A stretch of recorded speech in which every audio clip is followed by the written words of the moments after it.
दर्शक बंधु राज्य जो मैंने सीआरपी और ईसी कर्मी भाव में कम कर मिशन शक्ति से सरकार आनीदे गोटे खुशी खबर।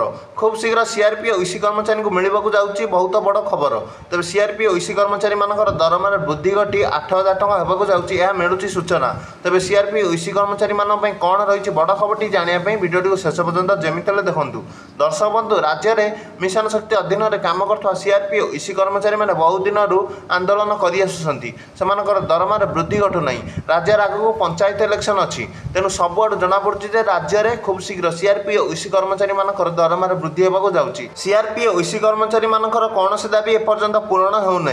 सीआरपी और ईसी कर्मचारी मैंने दाबी रखुच्च तुरंत दाबीटी पूरण कर बहुत स्वल्प दरमा दि जाऊँगी, स्थायी निजुक्ति दि जाऊ, दरमाटी वृद्धि कर गोटे सीआरपी और ईसी कर्मचारी बड़ सूचना मिलूँ। विशेष सूत्र मिलुवा खबर अनुसार सीआरपी और ईसी कर्मचारी दरमार वृद्धि होगा जाऊँगी। सरकार खूब शीघ्र सीआरपी और ईसी कर्मचारी दरमाटी को वृद्धि कर 9,000 टଙ୍କା करदेवाक जाऊँगी। विशेष सूत्र सूचना मिलूँ सरकार खूब शीघ्र करने को जाऊँगी। दरमा वृद्धि करने सहित सीआरपी और ईसी कर्मचारी को बकेया दरमा मिलवाक जाऊँगी। स्थायी निजुक्ति किपर दिज्व और अवसर पर पेंशन सहित आर्थिक सहायता से किपर दिज्व से सरकार चिंता कर तुरंत करने को जाऊँगी। आज खबर भिडियो भल लगे भिडियो लाइक चैनल सब्सक्राइब कर दिखाँ।